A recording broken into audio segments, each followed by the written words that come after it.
Então, eu quero falar com vocês hoje sobre princípios para uma vida com Deus. E o texto que eu quero compartilhar com vocês está em Ageu, capítulo 2, a partir do versículo 4. Diz assim a palavra do Senhor. Mas assim diz o Senhor, seja forte, Zorobabel, seja forte, sumo sacerdote Josué, filho de Joada, que sejam fortes todos vocês que restam na terra. Mãos à obra, pois eu estou com vocês, diz o Senhor dos Exércitos. Meu espírito habita em seu meio. Como prometi quando vocês saíram do Egito. Portanto, não tenham medo. Pois assim diz o Senhor dos Exércitos. Em pouco tempo sacudirei novamente os céus e a terra, os mares e a terra seca. Sacudirei todas as nações, e os tesouros das nações virão para esse templo. Encherei este lugar de glória, diz o Senhor dos Exércitos. A prata e o ouro me pertencem, diz o Senhor dos Exércitos. A glória deste novo templo será maior que a glória do antigo, diz o Senhor dos Exércitos. E neste lugar estabelecerei a paz. Eu, o Senhor dos Exércitos, falei. Esse é um texto escrito há mais de 2.000 anos, 2.500 anos atrás, e a gente precisa tomar cuidado quando a gente lê um texto, qualquer texto, seja do Velho Testamento ou do Novo Testamento, para não tirar fora do contexto, né? Porque muitos líderes e pastores pegam um texto fora do contexto e para usar como pretexto, na verdade, para aqueles que eles querem, né? Então a gente tem que tomar cuidado com esse texto aqui, que é do Velho Testamento, um texto antigo. Então a gente precisa entender para que Deus está falando, aqui uma profecia, por que Deus está trazendo essa profecia e o que essa palavra ela tem, né, para nós hoje, o que ela pode trazer de bênçãos para nós hoje. É interessante a gente entender aqui o seguinte, que a Bíblia ela está dividida em 2 testamentos, o Velho Testamento e Novo Testamento. E aí você pode perguntar, mas por que tem essa divisão? Por que não é uma Bíblia só, né? Um testamento só? Porque Deus ele fez 2 pactos, 2 alianças. Aliança no Velho Testamento, a velha aliança, e a aliança nova, a nova aliança no Novo Testamento, com Jesus. Então, entendendo isso, é importante, por quê? Porque no Velho Testamento, Deus escolheu um povo para representá-lo. Esse povo se chama povo de Israel. Isso está lá, bem claro, em Êxodo, capítulo 19, versículo 5, quando Deus diz para o povo que, olha, vocês são, né, eu estou fazendo uma aliança com vocês, e se vocês precisam obedecer os meus mandamentos, então vocês serão a minha nação particular, o meu povo especial particular. Então, Deus, ele escolhe este povo, né, o povo de Israel, para ser representante, faz um pacto com este povo, né, e é interessante que a história ela começa com Abraão. Ela começa com Abraão, Deus chama Abraão, fala para Abraão, olha, sai da tua terra, da tua parentela, vai para um lugar que eu vou te mostrar. E aí Deus, então, promete para Abraão ser pai de nações e que ele vai ser pai, né, e vai ter um filho. Isso soou bem estranho, porque Abraão já era idoso, já era velho. Sara, além da idade também avançada, ela era estéril. E aí Deus, então, fala para eles, olha, vocês não entenderam. Existe alguma coisa demasiadamente difícil para mim, há algo impossível para mim. Então Deus prometeu, Deus cumpre. Abraão, ele tem, né, o filho Isaque, e de Isaque, então, ele tem 2 filhos, que é Jacó e Esaú. A gente sabe que Jacó teve 12 filhos, que são as 12 tribos de Israel. Desses 12 filhos, um foi rejeitado pelos irmãos, foi vendido, que é José, e ele foi parar no Egito. Ele foi parar no Egito, ele passa por muitos desafios e muitas coisas, sofreu muito no Egito, só que José, ele tem um sonho e ele se torna o primeiro-ministro, o governador de todo o Egito, e ele então, em um período de dificuldade de seca, que são 7 anos de extrema pobreza e seca, depois dos 7 anos de fartura, ele então governa nesse tempo e Deus abençoa muito ele. Só que a fome, ela chega em todos os povos ali, e chega também para Israel, aonde estão ali Jacó com os seus 11 filhos. Jacó, então, decide, depois de toda aquela seca, decide ir para o Egito. E no Egito eles vão com 70 pessoas, diz a palavra de Deus. E ali eles começam a crescerem, né, numericamente, a ter muitos filhos. E o José, depois que ele morre, entra uma nova liderança. E essa nova liderança, eles ficam preocupados com o crescimento do povo hebreu. E essa nova liderança não tinha muito conhecimento de José. Então eles começam a perseguir este povo, começam a dar trabalhos forçados para ele, a aumentar mais ainda os trabalhos forçados. E escraviza esse povo durante mais de 400 anos ali no Egito. Então, este povo ali no Egito, mesmo com os trabalhos forçados, eles começam a crescer muito mais e ficam em torno de 2 a 3 milhões de pessoas. Só que eles estão sofrendo muito, então eles clamam a Deus, então Deus lembra deles, e então levanta um libertador, que é Moisés. Deus levanta Moisés, então, e Moisés vai tirar o povo do Egito por meio, né, do deserto para poder chegar à terra prometida, que é a Canaã, uma terra que manda leite e mel. Um dia eles saíram do Egito, mas eles duraram e passaram no deserto durante 40 anos. Aí você pergunta, mas por que 40 anos? Se poderia ir entre 15 a 30 dias chegar à terra prometida. O local não era longe, era perto, mas eles ficam rodeando no deserto por 40 anos.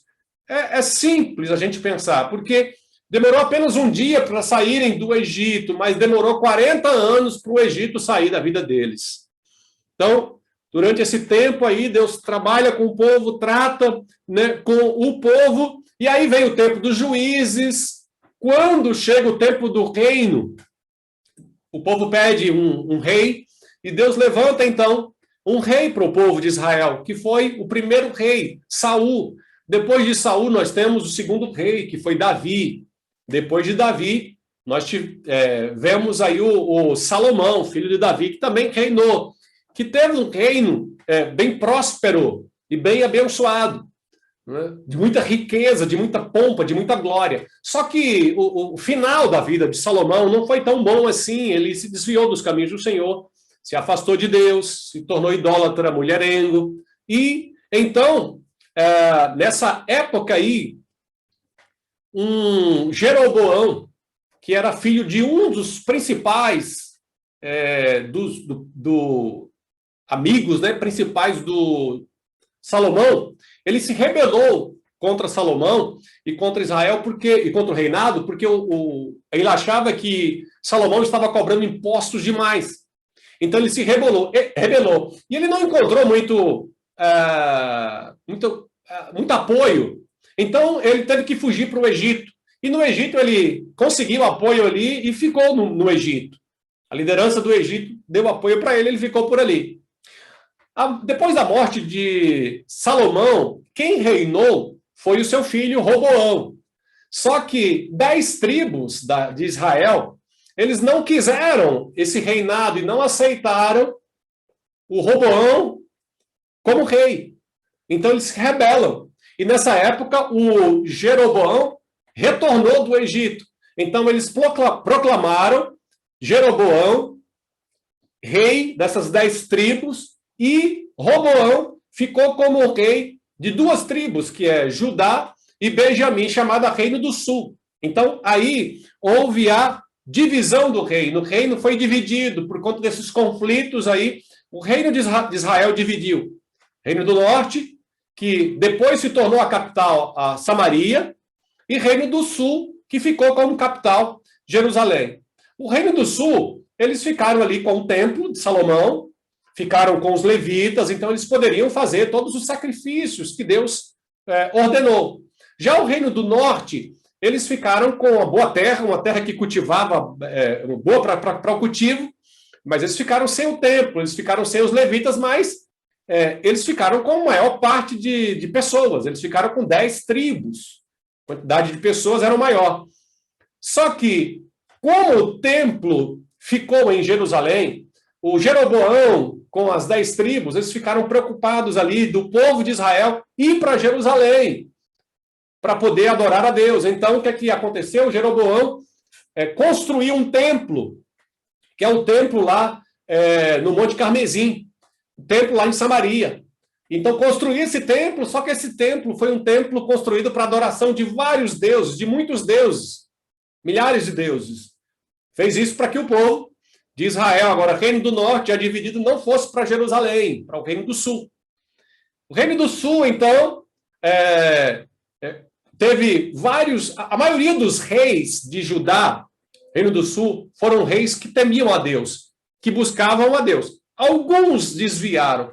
Já o Reino do Norte, Reino de Israel, não. Todos os reis, se eu não me engano, 19 reis que tiveram, todos foram desobedientes a Deus e andaram por caminhos de outros deuses. E só que no ano 700 e pouco, 722, se eu não me engano, a Síria invade Israel, Reino do Norte, e destrói praticamente todas o reino de Israel. Não se sabe muito bem quantos restaram das 10 tribos. Não se explica isso, mas praticamente foram todos destruídos. E então, 100 anos depois, o Reino do Sul, capital Jerusalém, com o rei Jeoaquim, ele se desviou dos caminhos do Senhor. Deus levanta profetas, um deles é Jeremias, nessa época aqui de Ageu também. Levanta Jeremias para dizer para o povo se arrepender, senão Deus iria castigar o povo não se arrepende. E então, acontece o seguinte, vem o cativeiro babilônico, que são 70 anos do cativeiro babilônico, profetizado até pelo próprio Jeremias, profeta Jeremias. Deus leva esse povo para o cativeiro babilônico, permite a Babilônia invadir Israel e levar a maioria do povo, principalmente o pessoal sadio, inteligente, caso do Daniel e os seus amigos, como nós temos estudado aí com as crianças, no nosso momento aí com as crianças na escola dominical, às 10h30. Então, leva todo esse povo para o cativeiro babilônico que dura 70 anos. Lá eles sofreram também, tiveram perseguições, o próprio Daniel e os seus amigos foram perseguidos, e chega ao final dos 70 anos e Deus também ouve o povo, tem misericórdia do povo e faz esse povo retornar para Jerusalém. O pessoal agora, eles estão de volta para Jerusalém. Então, aí nós temos o retorno deste povo, que agora estão voltando, né, para Jerusalém. Mas, gente, olha, apesar de ter muita alegria de retornar e de voltar, nem tudo são flores, porque eles encontram agora o país, eles encontram agora tudo destruído, tudo acabado, pobreza. Lembra quando Neemias, também levantado por Deus, vai lá para poder levantar os muros, ele ouve do seu irmão, Hanani, dizendo, olha, lá está uma destruição total, pobreza, miséria, é isso aqui. Pobreza, miséria, escombros, está tudo derribados, templo, muros. E, para completar, existe uma oposição. Essa oposição, ela é a oposição do restante que sobrou lá dos samaritanos, que eram inimigos, né, do Reino do Norte. Eles não querem que o Reino do Sul, que o pessoal retorne para Jerusalém. Então, eles têm também essa oposição, além também dos outros inimigos que se levantam nessa oposição aí que a gente sabe lá, que é Sambalá, Urias e tanto outros lá, né?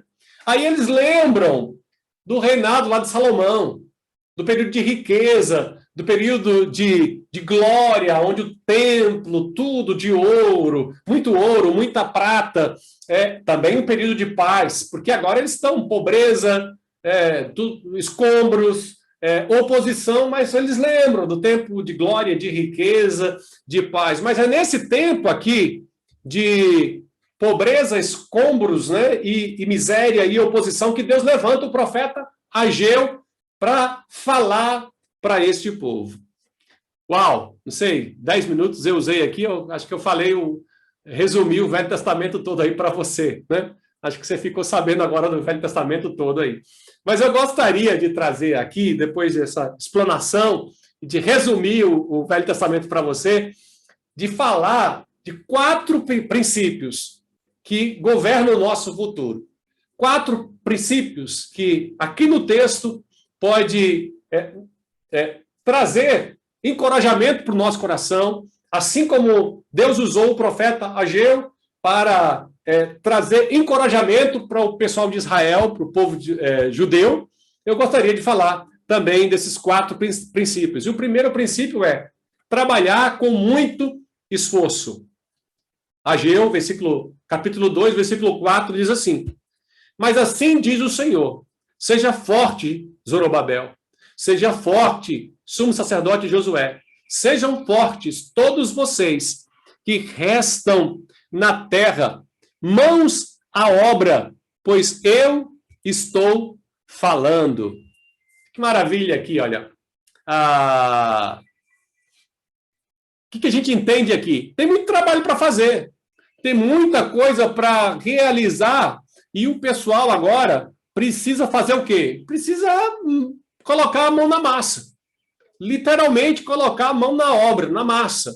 Agora não tem mais do que ficar reclamando, olhando, olha, a situação está ruim, está difícil, está complicado, está tudo derrubado, o que a gente vai fazer? Não tem mais o templo, não tem mais os muros, não tem mais proteção, a pobreza, o que a gente vai fazer aqui? Não, agora a palavra do Senhor é: vamos trabalhar, vamos arregaçar as mangas e mãos à obra, e tem que ser com muito esforço. Mas eu quero dizer para vocês o seguinte: eu sei que vocês estão desanimados, então Deus diz para eles: olha, vocês precisam se animar. Então, mãos à obra e sejam fortes. Olha que tremendo aí o texto do versículo 4. Seja forte, seja forte, sejam fortes. Por 3 vezes em um versículo, Deus traz essa palavra. Para quê? Para animar o povo, porque o povo estava, com a autoestima bem baixa. Eles estavam vindo da escravidão, 70 anos, eles estavam de volta, alegres, sim, estavam felizes por voltar para Jerusalém, mas desanimados. Por quê? Porque não encontrou nada de bom, só encontrou destruição. Então a palavra do Senhor para eles, olha, tem muito trabalho para fazer, mas eu gostaria que vocês fossem fortes, porque vai haver oposição, tem dificuldades, mas vocês precisam arregaçar as mangas, trabalhar e serem fortes e corajosos. O próprio Salmo 126, versículo 5, diz assim: os que semeiam com lágrimas colherão com gritos de alegria. Também esse salmo foi escrito provavelmente na volta desse povo do cativeiro babilônico para Jerusalém, de Judá. E eles, então, estão felizes e alegres, mas também preocupados, com a situação. E a palavra do Senhor aqui é: aqueles que semeiam com lágrimas colherão com gritos de alegria. Mas agora é hora de semear. E depois vocês colherão com gritos de alegria. Mas há um momento de que é preciso semear, trabalhar com muito esforço. Muitas vezes nós queremos as bênçãos de Deus, nós queremos a glória da presença de Deus e de tudo, mas nós queremos isso sem nenhum esforço. Gente, deixa eu falar para você o seguinte: só não precisa esforço para a salvação. Para a salvação não necessita esforço porque é obra de Deus, só de Deus.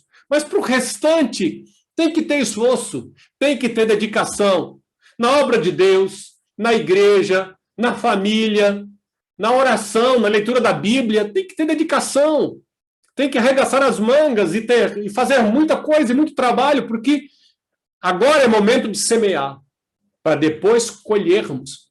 Tem pessoas que olham para algumas famílias e vejam: olha, que família bonita, que família abençoada, todos nos pés do Senhor, nos caminhos do Senhor, próspera, mas não quer olhar para trás e ver quantas lágrimas foram lançadas, quanta oração, quanta busca de Deus a mãe, o pai, a família tiveram que fazer.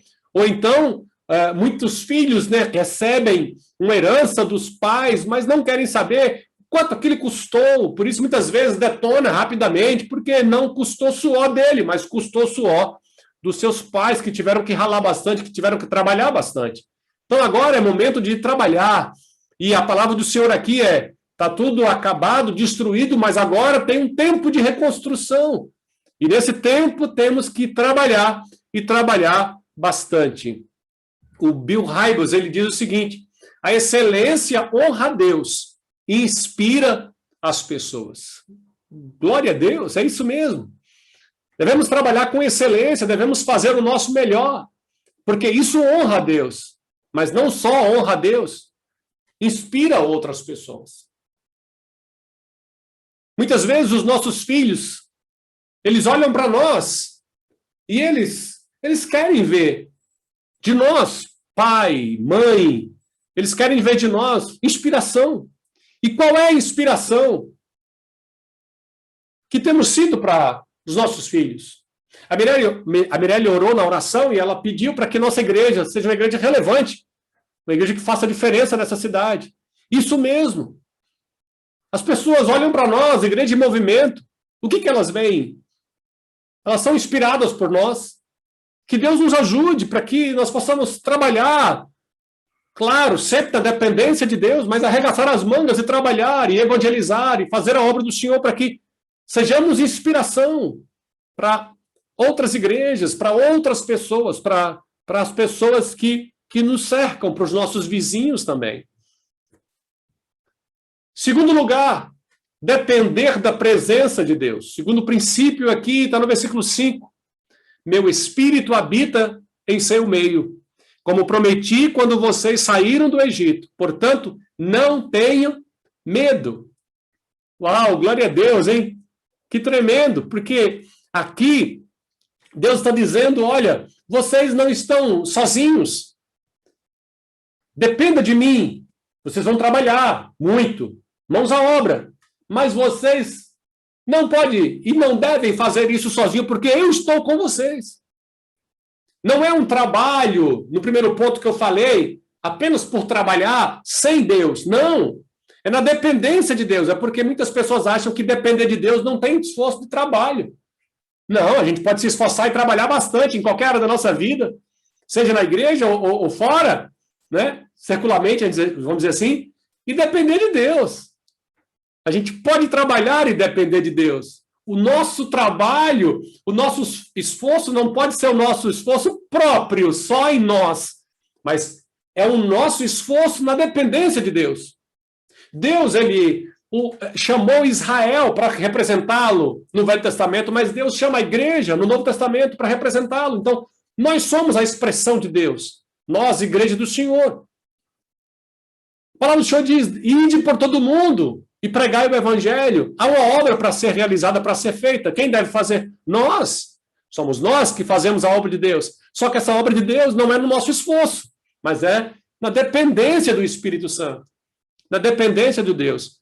Zacarias, falando sobre isso, ele diz, no capítulo 4, versículo 6, assim diz o Senhor a Zorobabel, não por força nem por poder, mas pelo meu Espírito, diz o Senhor dos Exércitos. Aleluia! Glória a Deus!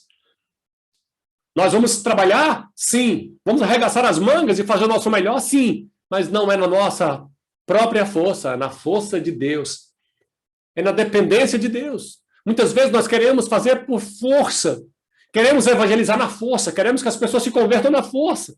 Mas não é assim. É na dependência do Espírito Santo. É o Senhor quem faz. A obra é dele. Não por força nem por poder, mas pelo meu Espírito, diz o Senhor dos Exércitos.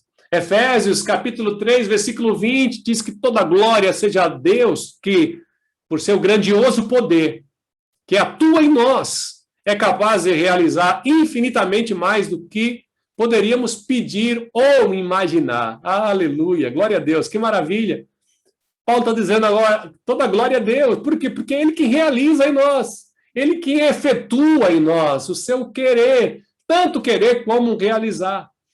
É Deus quem faz. Nós apenas somos instrumentos nas mãos deste Deus. E devemos ser instrumento, canais, desobstruídos para a glória de Deus, para o fluir da bênção de Deus através de nós e por meio de nós.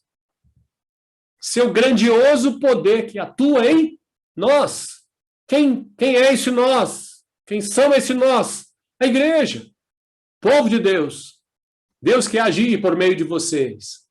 Seu grandioso poder que opera, que atua através da nossa vida. O John Haggai, ele fala o seguinte: não espere pouco de Deus, que pode tudo.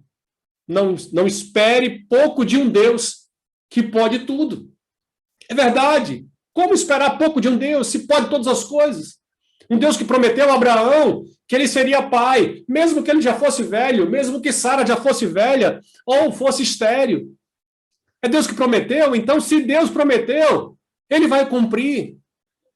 Como eu brinco, né, com aquela frase do pastor lá de Jeremias, da 8ª Igreja Presbiteriana de Belo Horizonte, ele diz, olha, se Deus mandou sentar, não pergunta se tem cadeira, porque ele vai prover. Então, não espere pouco de Deus, né, de um Deus que pode fazer tudo. Para Deus não há impossível. E Ageu, versículos 7 e 8, vai trazer o terceiro princípio para nós, que é confiar que os recursos virão de Deus. Confiar que os recursos virão do Senhor. 7 e 8. Sacudirei todas as nações, e os tesouros das nações virão para esse templo. A prata e o ouro me pertencem, diz o Senhor dos exércitos.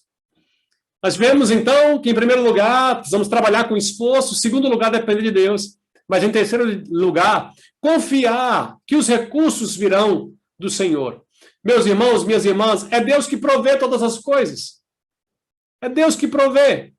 Olha o que o Hudson Taylor, um pregador que foi para a China, ele diz o seguinte: a obra de Deus, feita segundo a vontade de Deus, jamais terá falta dos recursos de Deus. A obra de Deus, foi Deus quem fez. Então ele vai, se a obra do Senhor ele vai manter, e ele vai dar todos os recursos necessários. É interessante aqui que nessa construção agora desse templo, não tinha mais aquela pompa e aquela riqueza de Salomão, que construiu com todo o ouro que tinha, com toda a pompa que tinha de riqueza. Agora não, e eles estão preocupados, mas como é que vai ser tudo isso? Mas Deus diz, olha, deixa comigo, porque sou eu que sou dono da prata e do ouro. E os recursos vêm de Deus, vêm do Senhor. É Deus quem provê todos os recursos. Eu me lembro, a liderança também, o pessoal da Igreja em Movimento, que estavam logo no início, quando eu cheguei.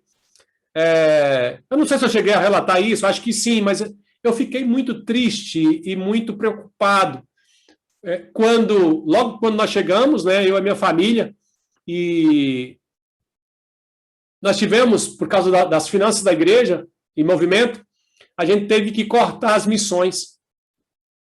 Missionários que estavam recebendo sustento. E a gente cortou missões por causa da minha vinda. E aquilo, eu confesso para os irmãos, que doeu meu coração. Fiquei pensando, falei, meu Deus, mas são missionários e nós vamos cortar essas missões. Mas Deus veio muito forte no meu coração de que a obra era dele e de que ele é quem levantava o sustento necessário para a obra dele. E que a gente deveria confiar nele. E eu fiquei em paz em meu coração, porque senão eu ia me sentir culpado ou um peso por isso ter acontecido. E graças a Deus, pouco tempo depois, Deus levantou os recursos e nós voltamos com a obra missionária. E graças a Deus, hoje nós estamos com a frente aí, ainda é pouco, precisamos fazer muito mais, mas nós temos aí uma frente aí de 5 missionários que temos ajudado aqui fora, e vamos fazer isso muito mais. E graças a Deus, porque os recursos, é Deus quem promove, é Deus quem faz. Talvez você agora mesmo aí que está ouvindo, Deus esteja despertando você. Quem sabe você, olha, eu não estou contribuindo, e a partir de hoje eu vou contribuir, então eu vou ser bênção para abençoar mais pessoas, para abençoar missões, para abençoar vidas. Mas olha, meu irmão, minha irmã, o sustento é Deus quem provê, porque Ele é dono da igreja, porque Ele é dono, né, do seu do seu povo. Amém? Então, tudo é de Deus. A obra é de Deus. É claro que nós precisamos nos colocar à disposição de Deus, porque Deus, ele usa a igreja, ele usa pessoas, e Deus quer te usar para a glória dele, para que o reino dele se expanda e nós possamos abençoar muito mais vida, muito mais pessoas, em nome de Jesus. E quarto e último lugar, quarto princípio, é dedicar tudo para Deus. Versículo 9 de Ageu 2 diz: a glória deste novo templo será maior que a glória do antigo, diz o Senhor dos Exércitos. E neste lugar estabelecerei a minha paz. Olha que tremendo aqui. Aqui Deus está falando que a presença dele, né, seria muito forte neste novo local, mais do que no primeiro ainda. E ele diz: a glória deste novo templo será maior do que a glória do antigo. Só que isso na cabeça do pessoal estava bem sem entender, porque, olha, a gente não vai conseguir fazer um templo tão bonito como o de antes, porque nós não temos tantas condições assim. E Deus chega para dizer para eles e fala assim: olha, mas nesse templo agora, essa segunda casa, ela será mais gloriosa ainda. O que Deus está dizendo? O que Deus está mostrando aqui? Né? Gente, o que Deus está mostrando é que, né, nesse novo templo, né, não sei se vocês lembram, mas é nesse novo templo que o próprio Jesus, ele vai ali ser consagrado ali. Ele vai ali pregar ali, é nesse novo templo aí que Jesus vai entrar, que vai pregar. Então, olha que tremendo, esse novo templo vai receber a presença de Jesus, do Rei dos Reis e Senhor dos Senhores. E é esse Jesus que vai trazer paz, estabelecerei a paz. A paz por quê? A paz porque nós estávamos em guerra contra Deus, separados de Deus, mas Jesus, de uma vez por todas, derramando o seu sangue na cruz do Calvário, ele vai trazer a paz com Deus. Antigamente era derramado o sangue de um animal, mas através de Jesus, ele consegue fazer essa ponte, essa paz. Ele consegue destruir essa guerra, essa separação que tinha entre nós e Deus, e por meio de Jesus nós podemos nos achegar a Deus, estabelecerei a paz. Essa paz, meus irmãos, como eu falei, ela é uma paz com Deus, relacional, e ela é uma paz de Deus experimental. A paz com Deus, como estávamos em guerra, agora nós podemos nos relacionar. Antigamente, só o sumo sacerdote podia entrar no templo uma vez por ano, mas agora nós podemos conversar com Deus todos os dias, se quisermos, todos os momentos, se quisermos, porque temos paz agora, temos acesso a Deus e experimentamos a paz de Deus. Nós não só temos acesso a Deus, como experimentamos essa presença de Deus na nossa vida, no nosso coração. Então, é uma paz não teórica, é uma paz experimental, onde a gente pode usufruir, desfrutar dessa presença de Deus na nossa vida. Glória a Deus, isso é maravilhoso. E Isaías, no capítulo 43, versículo 21, ele fala: formei este povo para mim mesmo. Um dia ele me honrará perante o mundo. Glória a Deus, porque Deus, ele é o Deus que levanta a sua igreja para honrar o seu nome, para glorificar o seu nome. Nós somos representantes de Deus, nós, igreja do Senhor, para honrar o nome do Senhor. E para refletir e praticar, encerrando essa palavra, em primeiro lugar, você compreende o que Jesus fez na cruz? Você compreende a morte de Jesus, o que Jesus fez na cruz? Para que ele fez tudo isso? Você experimentou essa paz em seu coração? Você entende que essa morte de Jesus foi para trazer paz para nós que estávamos em guerra, conforme Romanos capítulo 5, versículo 1, diz que nós fomos justificados em Cristo, agora temos paz para com Deus por meio do nosso Senhor Jesus Cristo, que morreu por nós. Aleluia. Segundo lugar, o que as pessoas ao seu redor podem pensar sobre Deus quando olham para a sua vida? O que as pessoas dizem quando estão perto de você? Glória a Deus por a vida desse irmão, dessa irmã. Olha que bênção. Olha que influência boa. Olha que alegria. Olha que presença de Deus. É isso. Quando seu filho, sua filha olha para você, como quando os nossos filhos olham para nós. Meu pai é um homem de Deus. Minha mãe é uma mulher de Deus. Minha avó é uma avó de Deus. É um vô de Deus. É isso. Terceiro e último lugar. Você está verdadeiramente comprometido com Deus? Estamos comprometidos com Deus? Estamos comprometidos com esta obra? Comprometidos com a missão? Comprometidos com este evangelho do Senhor? Estamos comprometidos com o Senhor?